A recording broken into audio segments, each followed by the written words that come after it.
you guys. That was fun. Well, I mentioned the biopic, and I just want to bring it up just one more time because it's been weighing kind of heavily on my mind lately. Because I'm very happy with it. I think it's a great movie, but at the same time, I can't help but think that I have mixed feelings. I think it might be kind of redundant because why would you need a movie that tells my whole life story when I've already written a song that basically tells my whole life story? You guys want to hear it?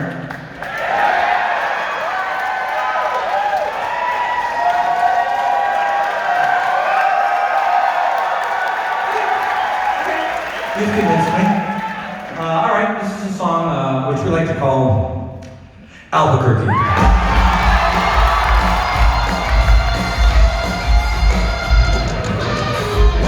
Just a little bitty boy, living in a box under the stairs in the corner of the basement of the house half a block down the street from Jerry's Bait Shop. You know the place. Well, anyway, back then, life was going swell and everything was just peachy. Except, of course, the undeniable fact that every single morning, my mother would make me a big old bowl of sauerkraut for breakfast. Yeah, big bowl of sauerkraut! Every single morning, driving me crazy. They said to my mom, "Hey, Mom, what's up with all the sauerkraut?" And my dear sweet mother, she just looked at me like a cow looks at an oncoming train. She leaned right down next to me, and she said, "It's good for you!" And then she tightened to the wall and stuck a funnel in my mouth and forced me into my sauerkraut until I was 26 and a half years old. That's when I swore that someday I would get out of that basement and travel to a magical, faraway place where the sun's always shining and the air smells like warm root beer and the towels are oh so fluffy, where the Shriners and the Lepers play their ukuleles all day long and anyone on the street will gladly shake your back for a nickel. Waka waka doo-doo, yeah. Well, let me tell you people, it wasn't long at all before my dream came true. Because the very next day, the local radio station had this contest to see who could correctly guess the number of molecules in Leonard Nimoy's butt. I was out by 3, but I still won the grand prize. That's how the first class one-way ticket to Albuquerque.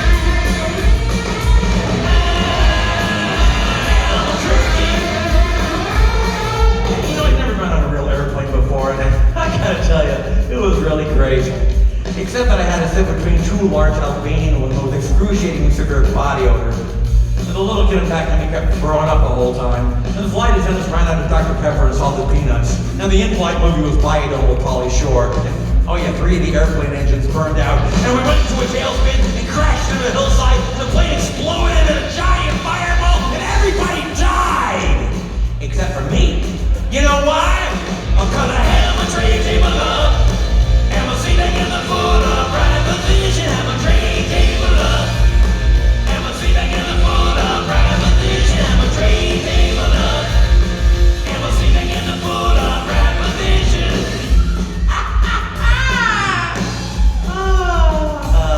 So I crawled from the twisted burning wreckage. I crawled on my hands and knees for 3 full days. Dragging along my big leather suitcase and my garment bag and my tenor saxophone and my 12-pound bowling ball and my lucky autograph glow-in-the-dark snorkel. But finally I arrived at the world-famous Albuquerque Holiday Inn where the towels are oh so fluffy. And you can eat your soup right out of the ashtrays if you want. It's okay, they're clean. Well, I checked into my room and I turned down the AC and I turned on the Spectrovision and I'm just about to eat that little chocolate mint on my pillow that I love so very, very much when suddenly there's a knock on the door. Well, then who could that be? I said, who is it? No answer. Who is it? There's no answer. Who is it? They're not saying anything. So finally I go over and I open the door and just as I suspected, it's some big fat hermaphrodite with a flock of seagulls haircut and only 1 nostril. Okay, I should probably stop here and apologize for saying hermaphrodite. I understand these days it's kind of a slur, it's not a cool thing to say, and the language is fluid, okay? I mean, I wrote this song like 30 years ago, and at the time, it was my impression at least that the word had more of a medical, technical meaning. Now, basically, all I'm trying to say here is this particular character just happens to have both male and female reproductive organs, as well as a flock of seagulls haircut, and one nostril, that was all.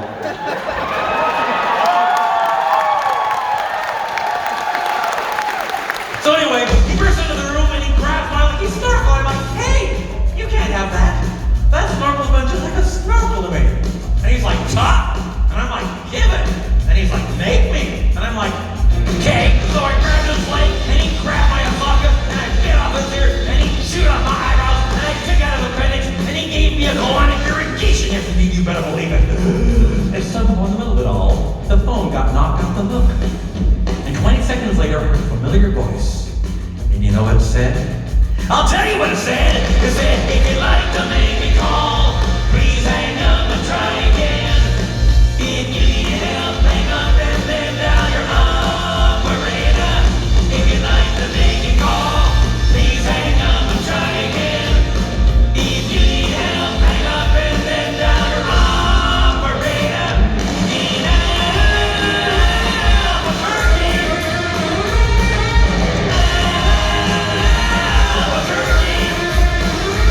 Well, to cut a long story short, he got away with my snorkel. But I made a solemn vow right then and there that I would not rest. I would not sleep for an instant until the one-nostriled man was brought to justice. But first I decided to buy some donuts. So I got out of my car and drove over to the donut shop and I walked up to the guy behind the window and he said, yeah, what do you want? I said, you got any glazed donuts? He said, no, I got glazed donuts. I said, you got any jelly donuts? He said, no, I got jelly donuts. I said, you got any Bavarian cream-filled donuts? He said, no, I got Bavarian cream-filled donuts. I said, you got any cinnamon rolls? He said, no, I got cinnamon rolls. I said, you got any apple fritters? He said, no, I got apple fritters. I said, you got any old fashions? He said, no, I got old fashions. I said, you got any maple bars? He said, no, I got maple bars. I said, you got any French crawlers? He said, no, I got French crawlers. I said, you got any blueberry donuts? He said, no, I got blueberry donuts. I said, you got any strawberry donuts? He said, no, I got strawberry donuts. I said, you got any raspberry donuts? He said, no, I got raspberry donuts. I said, you got any boysenberry donuts? He said, no, I got boysenberry donuts. I said, you got any blackberry donuts? He said, no, I got blackberry donuts. I said, you got any cranberry donuts? He said, no, I got cranberry donuts. I said, you got any huckleberry donuts? He said, no, I got huckleberry donuts. I said, you got any elderberry donuts? He said, no, I got elderberry donuts. I said, you got any mulberry donuts? He said, no, I got mulberry donuts. I said, you got any gooseberry donuts? He said, no, I got gooseberry donuts. I said, you got any lingonberry donuts? He said, no, I got lingonberry donuts. I said, you got any loganberry donuts? He said, no, I got loganberry donuts. I said, you got any goji berry donuts? He said, no, I got goji berry donuts. I said, you got any dingleberry donuts? He said, no, I got dingleberry donuts. I said, you got any halleberry donuts? He said, no, I got halleberry donuts. I said, you got any chuckberry donuts?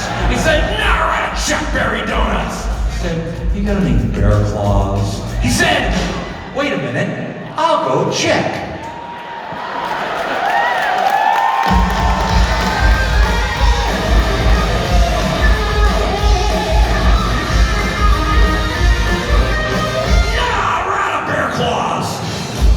So in that case, what do you have? He says, all I got right now is this box of 12 starving, crazed weasels. I said, okay, I'll take that. So he hands me the box, and I open up the lid, and the weasels jump out, and they immediately latch on my face and start biting me all over. Oh man, they're just going nuts. They're tearing me apart. You know, I think it was just about that time that a little ditty started rolling around inside my head. I believe it went a little something like this.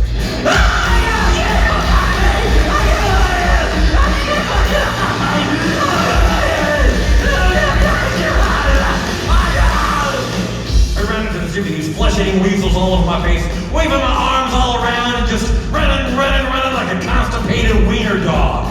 And look what happened. That's exactly when I ran into the girl of my dreams. Her name was Zelda. She was a calligraphy enthusiast with a slight overbite and hair the color of strained peaches. I'll never forget the very first thing she ever said to me. She said, "Hey, you got weasels on your face." That's when I knew it was true love. We were inseparable after that. Oh, we ate together, we bathed together, we even shared the same piece of mint-flavored dental floss. The world was our burrito. So we got married and we bought us a house and had 2 beautiful children, Nathaniel and Superfly. Oh, we were so very happy. Oh, yeah. But then one fateful night, Zelda said to me, she said, "Sweetie pumpkin? Sugar muffin? Honey biscuit? Do you want to join the Columbia Record Club?" I said, "Wow! Hold on now, baby! I'm just not ready for that kind of a commitment." So we broke up and I never saw her again, but that's just the way things go. In Albuquerque.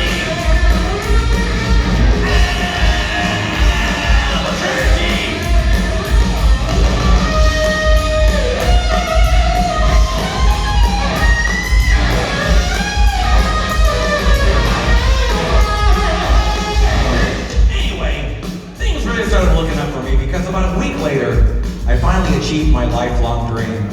It got me a part-time job at the Sizzler. They even made Employee of the Month after I put out that grease fire in my face. Everybody's pretty jealous of me after that. I was getting a lot of attitude. Okay, like one time I was out in the parking lot trying to remove my excess earwax with a golf pencil. Well, I see this guy Marty trying to carry a big old sofa up the stairs all by himself.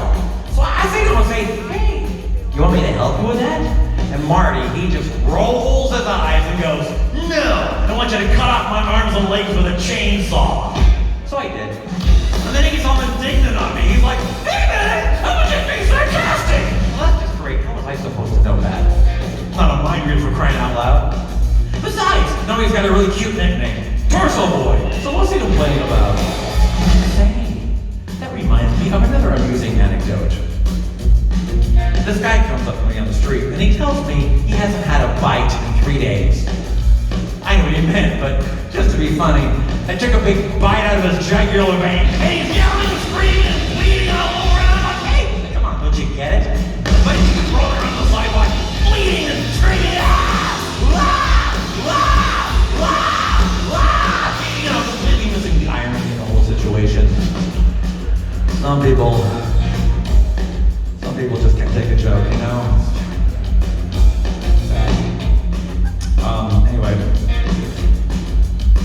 Yeah. Where was I?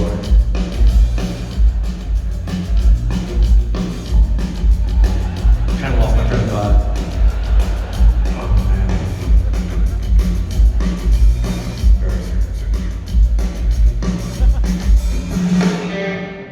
I'm sorry, we have to start over.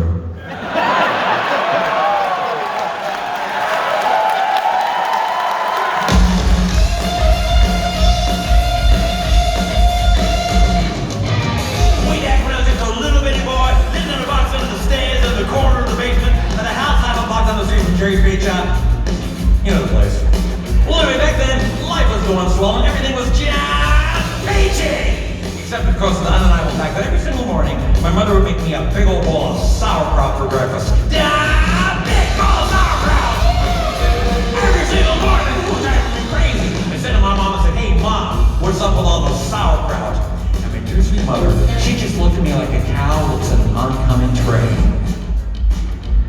And she leaned right down next to me. And she said, "It's good for you!" And then she tied me to the wall and stuck a bottle in my mouth and forced me into with sauerkraut until I was 26 and a half years old. That's when I swore that someday I would get out of that basement and travel to a magical, faraway place where the sun's always shining, the air smells like warm root beer, and the towels are oh so fluffy. Boy, the shriners and the leverage where they're you ladies all day long, and anyone on the street will gladly shake your back for a nickel. Waka waka doo doo, yeah.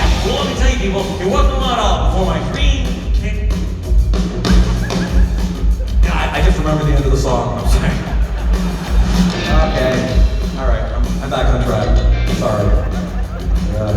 Okay, anyway. I know it's kind of a roundabout way of saying it, but I think the whole point I'm really trying to make here tonight is I hate sauerkraut. That's all I'm really trying to say. And by the way, if one day you happen to wake up and find yourself in an existential quandary, full of loathing and self-doubt, and racked with the pain and isolation of your pitiful, meaningless existence, at least you can take a small bit of comfort in knowing that somewhere out there in this crazy old mixed-up universe of ours, there's still a little place